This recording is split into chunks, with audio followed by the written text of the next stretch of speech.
Boa noite, gente. É um imenso prazer poder estar lançando esse novo livro e fiquei muito feliz de ver vários amigos conhecidos, algumas pessoas novas da minha rede que estão vindo aqui acompanhar essa noite. E esse livro, para mim, ele tem um significado muito mais profundo. Eu queria, nesse primeiro momento aqui, compartilhar um pouquinho com vocês o fato de ter escrito ele, o que me levou a escrever e como é que foi escrever. E diferente do outro, o livro O Encantador de Pessoas, que eu escrevi em 2012, lancei em 2013, que, aliás, quem não leu também está vendo aqui, tá? Aquele foi um livro que me motivou muito a lançar. Eu queria era jogar no mercado, aquele livro. E foi um livro de cases, um livro que deu mais trabalho de escrever, eu precisava pegar os cases, pegar as informações, tabular, e aí então, quando finalizei, tinha ansiedade se a editora ia ou não aprovar o livro, depois que a editora aprovou, a ansiedade era pelo lançamento. Esse segundo livro, diferente, para mim todo o prazer dele foi em escrever, não necessariamente em lançar. Óbvio que um dia de hoje eu estou bastante empolgado, desde que acordei, feliz com a data de hoje, feliz com mais um livro indo para o mercado, mas o prazer maior dele foi realmente escrever, e eu entendo que foi um livro que eu escrevi para mim e que hoje eu estou espalhando para quem possa interessar. Foi um livro que foi muito mais rápido de fazer, praticamente em um pouquinho mais de 2 meses foi o tempo que eu levei para escrever esse livro. Obviamente ele é um pouco menor que o outro, talvez até em função disso, mas ele também tem uma outra estrutura, que eu vou explicar um pouquinho como é que funciona esse livro novo. Mas o interessante é que eu recebi esse livro ontem na minha casa. Aos 45 do segundo tempo, esse livro chegou para mim. Em função de algumas coisas, a gente acabou dando uma certa atrasada na etapa final. E eu estava muito ansioso. Já semana passada, acho que eu troquei uns 30 e-mails com o editor. Eu falei, você tem certeza que vai chegar o livro? Não, vai chegar o livro. Chegou na minha casa ontem. E ontem à noite, eu peguei o livro e fui ler. O que também é interessante, porque o outro livro eu nunca reli. Eu nunca mais li o próprio livro do Encantador de Pessoas. Às vezes as pessoas vêm e falam assim, aquele capítulo tal é muito legal, o que tu pensa sobre aquilo, case que tu escreveu? Eu falei, cara, desculpa, eu não lembro mais. Eu escrevi em 2012, eu não tenho toda a lembrança. Lembro de algumas coisas, mas eu não lembro exatamente, porque eu não reli. E esse livro, diferente também, é um de noite... Esse é meu filho, ele já está treinando para ser palestrante também. Ontem à noite também eu estava então lendo o livro e comecei a ler e fui curtindo e fui lendo só libera essa cadeirinha. E fui lendo o próprio livro, fui ficando empolgado com a leitura do próprio livro. E até inclusive minha esposa uma hora falou, nós não vamos jantar, tu vai ficar aí lendo o teu próprio livro, né? E eu fiquei pensando que é impressionante como eu gostei do que eu escrevi. O que é uma frase, talvez em algum momento até meio prepotente, meio arrogante, né? Mas eu fiquei pensando, já imaginou se algum escritor dissesse que eu não gostou do que escreveu, né? Então estaria alguma coisa errada, né? E coisa boa se a gente pode viver esses momentos, saber que a gente está feliz por aquilo que a gente está fazendo. Então ontem tive esse momento com o livro, que realmente fiquei lendo. E o mais legal é que eu, de novo, me emocionei com o próprio livro, e que esse livro é muito mais filosófico, esse livro é muito mais, poderia chamar até romântico, do que o outro. E o primeiro livro, O Encantador, ele tinha um aspecto que era um livro que motivava a agir, um livro que motivava a fazer. E A Sombra da Cerejeira é um livro que motiva a pausar, é um livro que motiva a desacelerar. O que em algum momento eu pensei que alguém pudesse achar que eu tivesse ficado louco, porque falou, tu escreve um livro sobre acelerar, 2 anos depois escreve um livro sobre parar, né? Mas é justamente essa, para mim, a maior graça, né, desse fluxo. E o que eu queria, desse primeiro momento aqui, deixar como um convite a cada um pensar sobre esse fluxo da vida, sobre essa expansão e essa contração que a gente vive todo o tempo. E em 2012 eu estava, inclusive, numa fase de vida de muita expansão. E o livro retrata isso, Encantador. E desses anos para cá, desses quase 3 anos que passou, eu me sinto num outro momento onde eu estou dando muito mais valor também à expansão. E entendendo este fluxo entre ir e vir, e entendendo o valor desses dois. E de 2012 para cá, e principalmente depois do lançamento do livro, me permitiu trabalhar com novos mercados, com novos clientes, com principalmente novos projetos que eu não tinha muito acesso antes do livro. E talvez muitos desses projetos me levaram a pensar sobre essa necessidade de pausar. O que eu, inclusive, acredito que nada hoje é tão urgente quanto parar. Porque eu percebi a importância que é o silêncio, a importância que é a pausa, a importância que é o desacelerar num momento de sociedade onde a gente está muito acelerado, num momento de sociedade onde a gente está com muita pressa, uma percepção de muita escassez do tempo. E eu percebi a importância de fazer esse movimento de retração, esse movimento de pausa. Porque o que eu tenho notado é que a gente costuma fazer isso geralmente para consertar algo que já estragou. Então eu estou muito cansado, estou exausto, preciso de férias. Né? Tive um dia horrível, preciso dormir. Estou muito mal, preciso me acalmar. Ou seja, geralmente nossos momentos de pausa têm a ver com arrumar aquilo, tem a ver com reconstruir e não com construir. E o que eu comecei a trabalhar com muitas pessoas foi o momento de pausa para construir aquilo que vem pela frente. Porque todo esse fluxo é contínuo e a gente se equivoca, e eu mesmo muitas vezes na minha vida já me equivoquei, em dois momentos polos, quando a gente está muito bem e acha que nunca mais nós vamos sair desse lugar alto, e também quando a gente está muito mal e acha que nunca mais a gente vai sair desse lugar baixo. E a gente entender que quando eu estou lá em cima pode ser que desça de novo, bem provável, e quando eu estou aqui embaixo também não vai ficar eterno, isso aqui também vai voltar a subir. E quando eu entender esse fluxo. Agora, para entender esse fluxo, é preciso parar. E quando eu falo parar, eu não estou falando de tirar férias de 30 dias. Estou falando de parar. Pausa. Que pode ser eu ir lá buscar um café. Que pode ser uma meditação. Que pode ser um momento de uma música. Que pode ser, eu não sei o que é. Cada um tem o seu estilo, mas um momento onde realmente eu penso em mim. Nesse nosso modelo, a gente está toda hora pensando nos outros, pouco tempo pensando na gente. Quanto mais eu faço perguntas para meus clientes sobre o que verdadeiramente interessa a ele, eu noto que eles dizem, cara, eu preciso pensar sobre isso. Por quê? Porque isso não está pensado. E é disso que eu resolvi tratar nesse novo livro. Né? Esse espaço para esse pensamento. Que esse espaço pressupõe silêncio. Pressupõe vazio. A própria percepção de valor do vazio, do silêncio, é algo que, para mim, particularmente, também foi novo e que eu trouxe para esse livro. E esse livro não é formato de cases como o outro, para quem leu. Ele é um livro que é uma história fictícia, uma história entre um avô e um neto. Não é o meu avô, mas, obviamente, tem muita inspiração.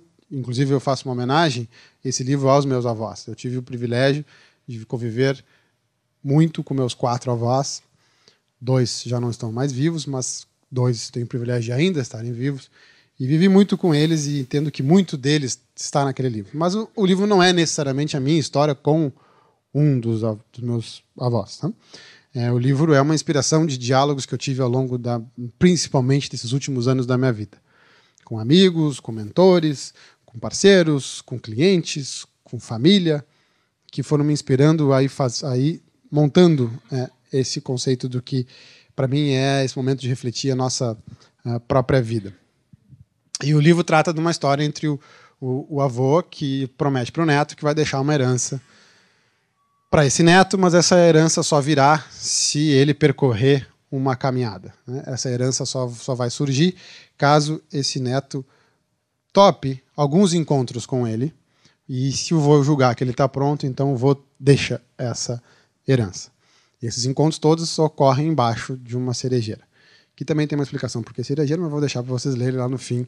No último capítulo vai explicar por que cerejeira. Né? E todo a história acontece embaixo dessa cerejeira. Eu não me preocupei nesse livro em criar a história do que acontece fora daquele momento, porque eu não quero que ninguém se identifique com os mensageiros. Eu quero que o leitor se identifique com a mensagem. Então eu não me preocupei com a vida deles. E sim com aquele momento ali, embaixo daquela árvore, onde eles realmente dialogam sobre o que verdadeiramente importa. Dentro disso, a proposta do livro é que esse vô faça esse neto pensar. Somente isso. Esse, para mim, é o mais legal desses últimos anos trabalhando com isso, que é fugir de fórmula, fugir de conceito, fugir de ideias sobre o que seria uma vida mais feliz. Eu acho que nós estamos vivendo um modelo que a gente ainda estamos buscando fórmula de felicidade. E aí chega clientes meus e fala, olha, eu vi um livro, eu li num lugar, uma pessoa me falou que se eu fizer isso, eu serei feliz.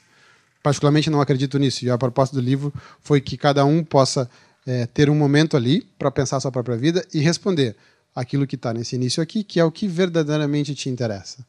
Porque é interessante o conceito de cereja da vida e poderíamos pensar a cereja da vida como algo superficial, poderíamos pensar a cereja da vida como algo exclusivo, poderíamos pensar como cereja da vida sendo várias ou apenas uma. Eu não sei, é a tua cereja. E o vô, nesse livro, em nenhum momento diz qual é a cereja, mas quer que o neto faça essa leitura. Ainda falando em termos de estrutura do livro, para não perder a identidade do meu trabalho, seja em processos dentro de empresa, ou seja em processos individuais, atendendo uma ideia que, inclusive, não foi minha, foi uma ideia da editora, ao ler os primeiros momentos que eu tinha escrito o livro.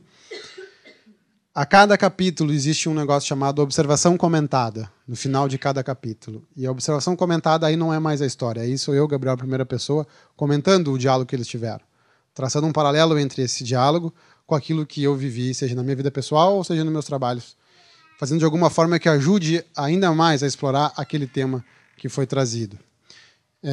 Não me lembro de ter visto outro livro nesse formato, e acho que ajuda mais a gente entender o que cada capítulo está querendo se propor. Vocês vão ver que, basicamente, cada capítulo tem um tema que eu vou querer propor para esse neto, e achei que nesse formato fica mais fácil a gente poder decupar.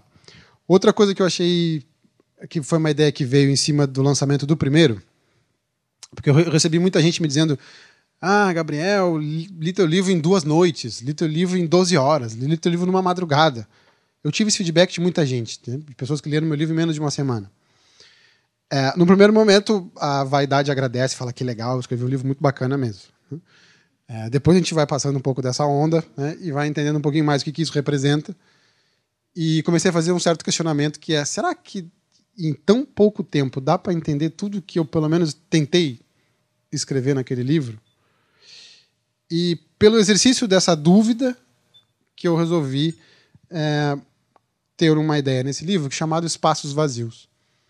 Inclusive, no início do livro eu explico o que é o espaço vazio, e a proposta é que, em determinados momentos do livro, o livro gera obrigatoriamente ali, propositalmente, um espaço vazio.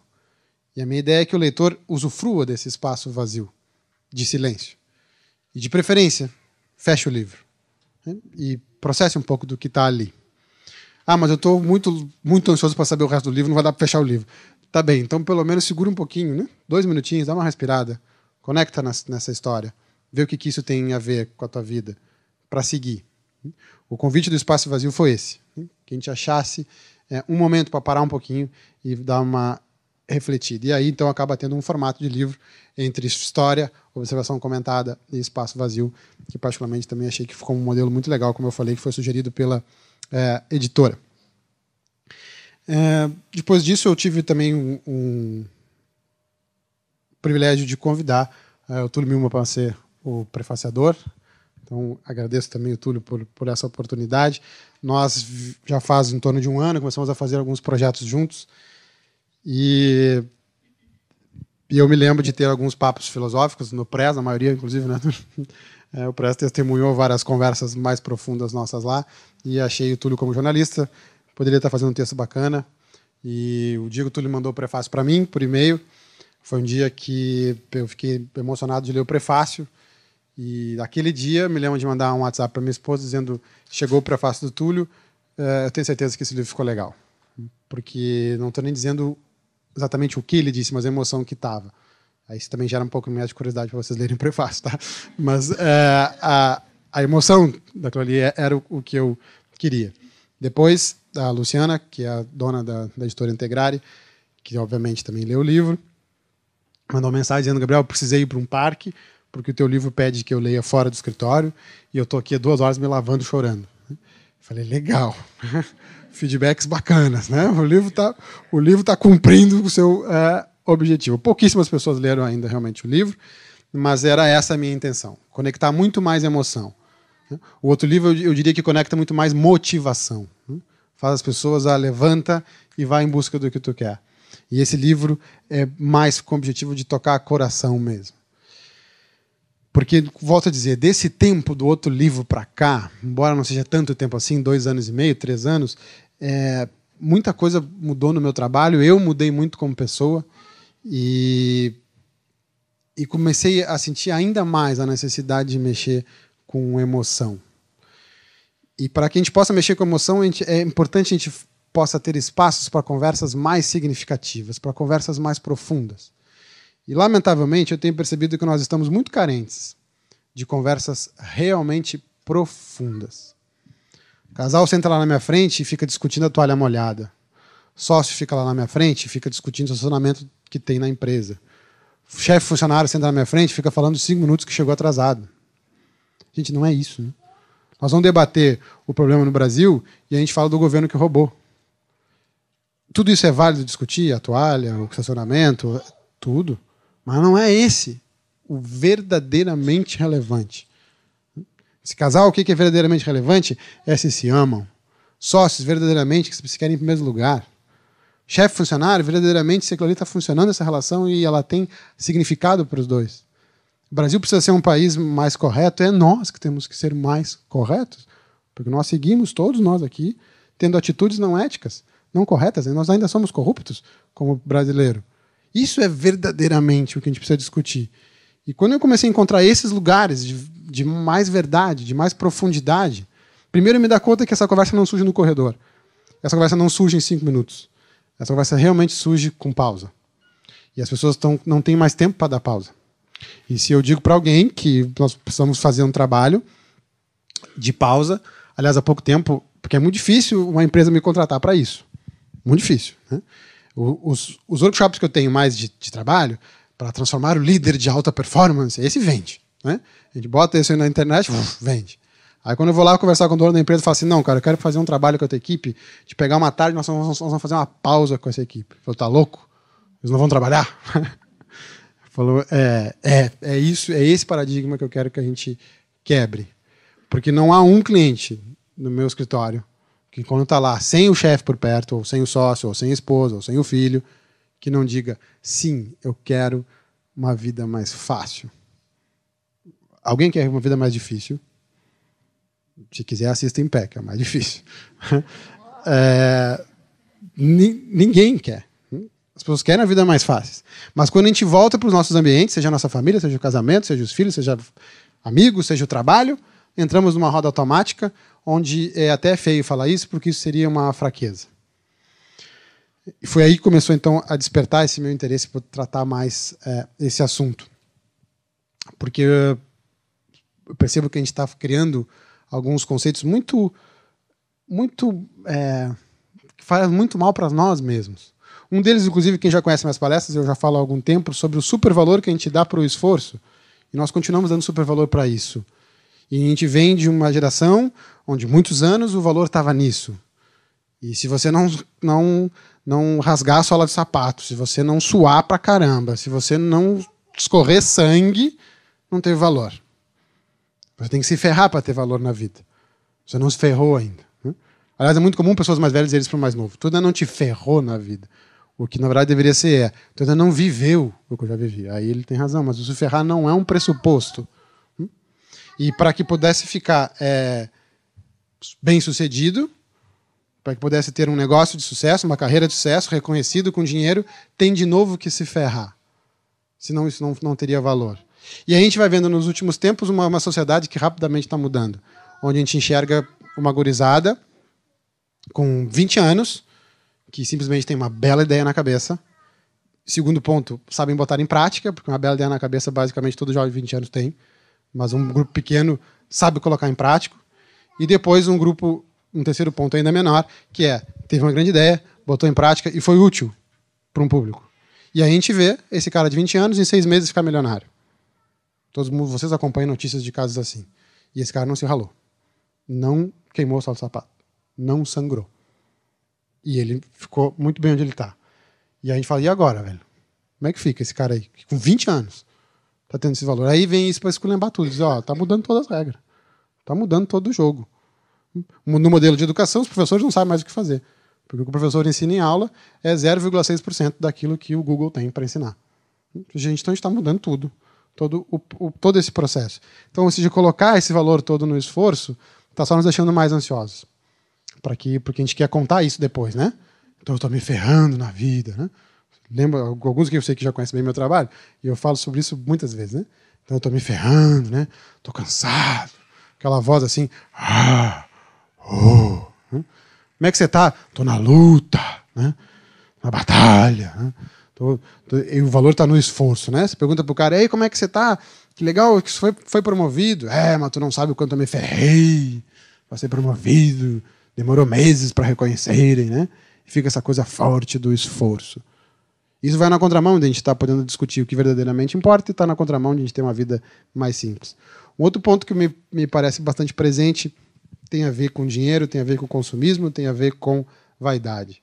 Me parece uma questão em cadeia que todos nós vivemos e que todos nós estamos vivendo com mais força do que em gerações antigas. Aliás, esse tempo eu estava tentando me lembrar, que eu não sei se eu não era ligado a isso, mas eu tenho quase certeza que quando eu era adolescente não tinha tantas marcas quanto tem hoje. E não tinha tantas coisas que eu tinha vontade de ter dinheiro para comprar quanto tem hoje. E isso eu vejo as pessoas estão ficando bastante ansiosas por essa busca. Como se a gente tivesse uma pirâmide, que na verdade essa pirâmide nunca existiu, Maslow nunca criou a pirâmide, a gente não vai encontrar livro dele sobre isso, é os outros autores que vão falar sobre essa história dessa pirâmide, onde posiciona que lá em cima é o lugar ideal, e aí uma minoria vai alcançar esse lugar ideal. As pessoas querem fama, querem dinheiro, que querem um nível de beleza que uma minoria da sociedade vai alcançar. Me parece um pouco insano nós, como sociedade, desejarmos aquilo que a minoria vai alcançar. Seria muito mais legal se nós, como sociedade, desejássemos aquilo que a maioria vai alcançar. Mas não, a gente busca esse lugar com uma certa distinção. E aí faz pouco tempo que teve uma reportagem na revista super interessante que 65 CPFs detêm mais da metade da riqueza do mundo.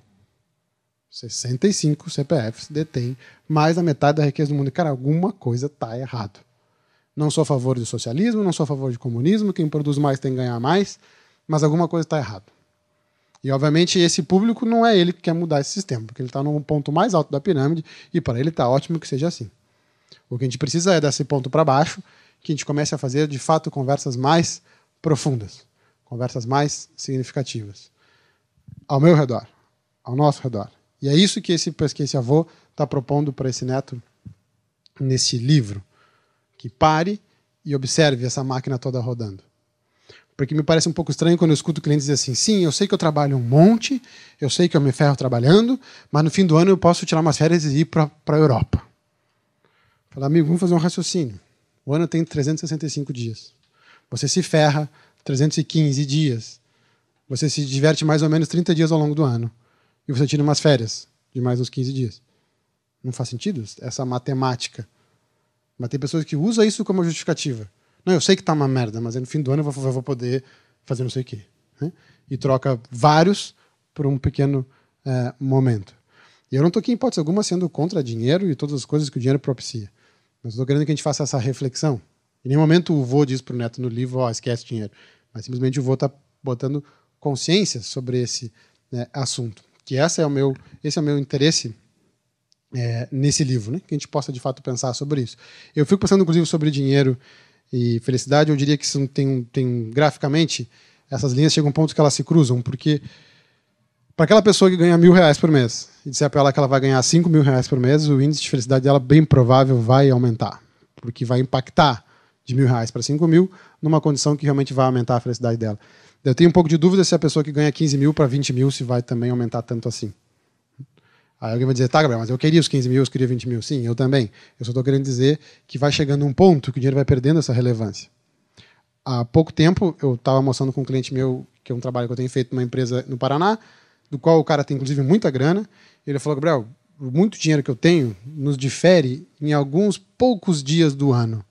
Que talvez naquele dia lá eu possa ir para uma casa que eu tenha, passar um fim de semana em Angra e tu não tem essa casa. No resto do ano, a gente é igual. Eu como no mesmo restaurante que tu, visto o mesmo tipo de roupa que tu, acesso os mesmos programas que tu, me divirto com coisas muito parecidas com as tuas, e não faz nenhuma diferença isso. Tá bem, daí eu fico pensando, tá, então me dá um pouco do teu dinheiro. Né?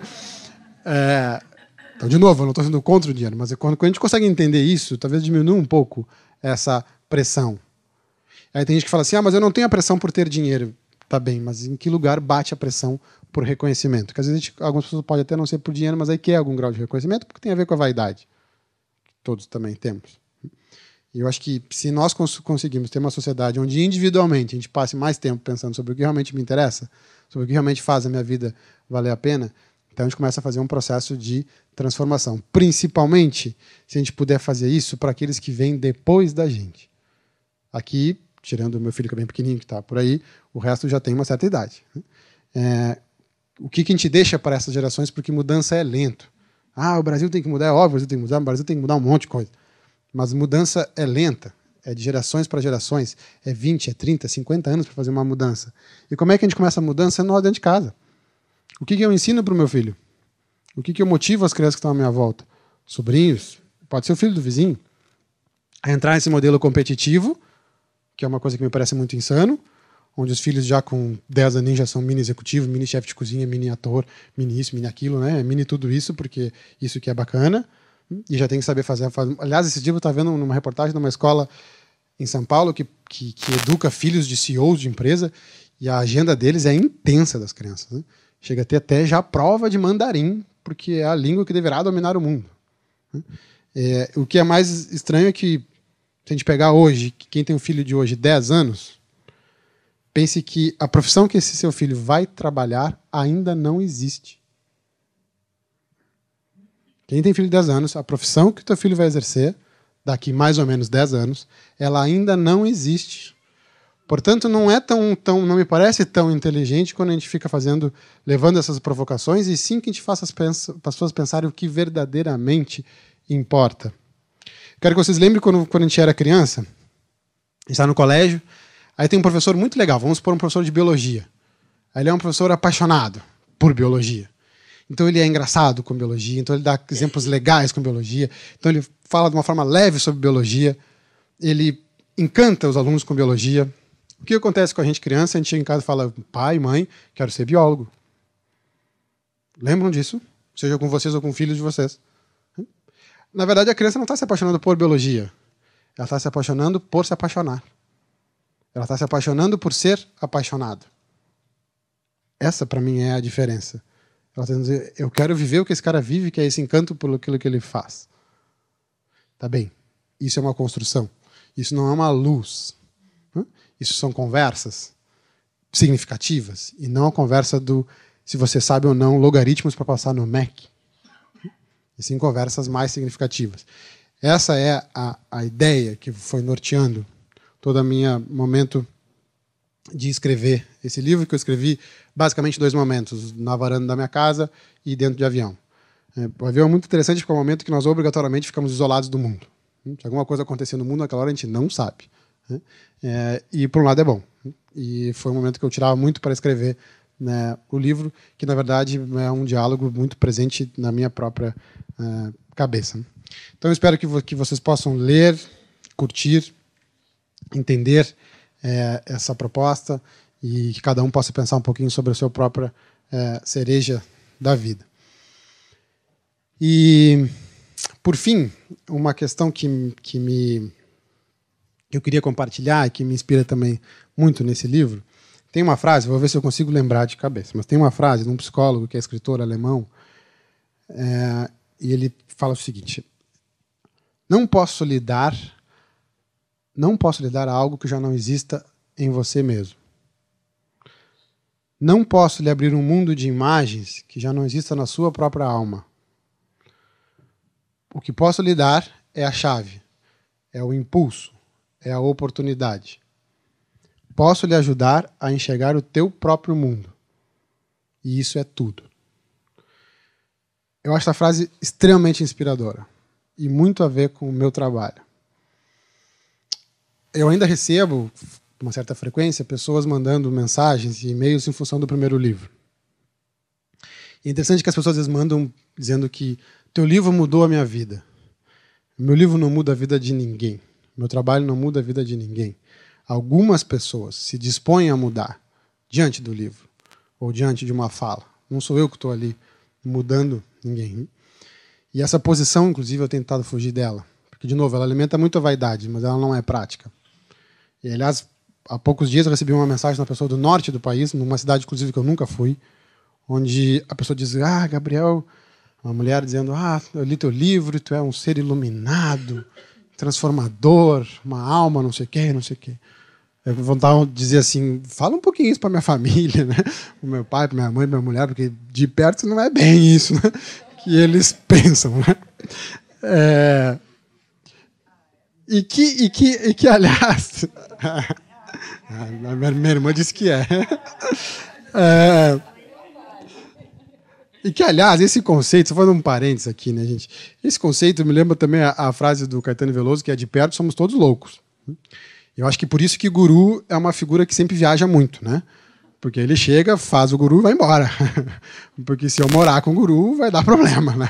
Porque ele vai começar a enxergar todos os outros defeitos e coisas que acontecem na vida de qualquer um. E essa frase, para mim, que eu falei antes sobre o que eu posso dar, é simplesmente esse estímulo, esse impulso, essa chave. Isso é tudo. Para mim, essa é a ideia do livro. O livro que está aqui, que tomara que seja um estímulo, tomara que seja uma chave. Ponto. E eu não sei o impacto que vai dar em cada um de vocês livro. Né? O que vai acontecer, né, desse momento. Obviamente que quem quiser compartilhar, é sempre um prazer receber esse tipo de feedback. Mas a minha ideia é que a gente possa fazer essa reflexão, porque muito triste é quando eu percebo, e eu tive algumas experiências, 1 ano e meio para cá, de mais de uma vez trabalhar com clientes em estado terminal, ou pelo menos em estado de alto risco terminal. E é muito triste quando eu vejo pessoas numa situação como essa, e é incrível que quando a gente está verdadeiramente diante da morte, porque todos nós aqui podemos estar diante da morte, mas a gente não sabe. Né? Podemos tropeçar ali na escada, tomara que não, mas a gente pode tropeçar na escada e não vamos morrer. Mas a gente não sabe disso. Agora, quando a gente está muito, muito velho, ou quando a gente está com uma doença terminal, a gente sabe que a gente está diante da morte. Essa é a diferença. E quando a gente sabe que a gente está diante da morte, eu, graças a Deus, não passei por isso, mas o que eu vejo nessas pessoas muda muito a forma de enxergar aquilo que estão fazendo. E, principalmente, muda muito a forma de enxergar o que verdadeiramente interessa. O que verdadeiramente é a cereja da minha vida. O que verdadeiramente eu precisaria dar bola e não estou dando bola. E é inevitável, nessa hora, nós falar de amor. Que ficou uma coisa, ora vulgar, ora superficial. E que perdeu o sentido. Porque nessa hora o que vem é isso. Verdadeiramente importa as pessoas que eu amo. E aí pior. Né? Amo e eu não disse que amava.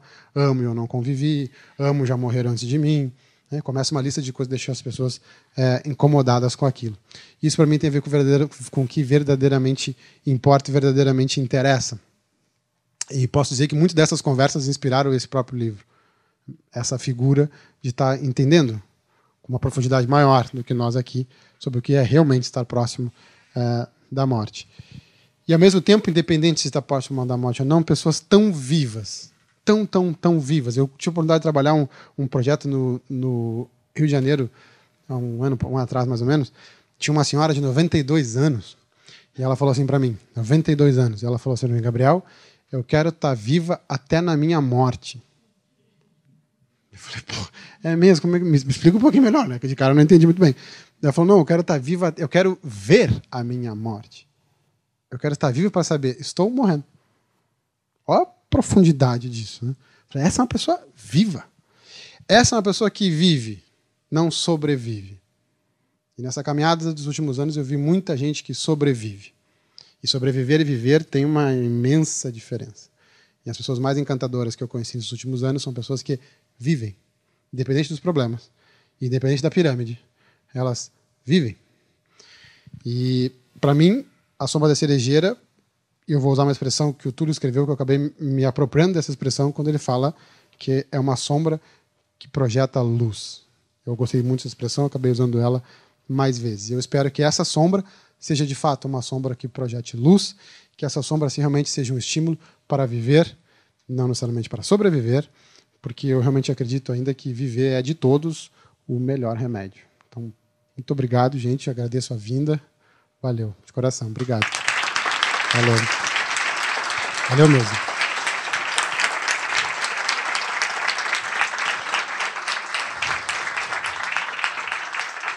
Muito obrigado mesmo, gente. É muito legal poder ver todos vocês aqui. Um momento tão marcante de ter um livro de tanto prazer. eu vou... A sessão de autógrafo está ocorrendo do outro lado. Tem uma mesinha lá. Eu vou pedir encarecidamente, eu não posso ficar aqui, porque senão eu começo a trancar a fila lá. Então eu vou sair, espero vocês lá. E, mais uma vez, torço que o livro seja válido. Quem tiver à disposição, compartilha comigo, que é muito legal receber feedbacks sobre o livro. E no mês de agosto, que eu não lembro exatamente a data, mas a gente vai estar divulgando, vai ter um evento aqui na Cultura, onde vai ser um debate sobre o livro. Onde não vai ser uma palestra, onde nós vamos abrir o microfone para que as pessoas debatam o livro. A identificação com o avô, com o neto, ou isso, com aquilo. Então, agosto a gente tem. Então, assim, leia o livro até agosto, não precisa dar tanto espaços vazios, tá? Porque em agosto a gente vai estar fazendo esse momento da gente conversar sobre o próprio livro. Tá bem, gente? Obrigado. Até uma próxima aí. Valeu.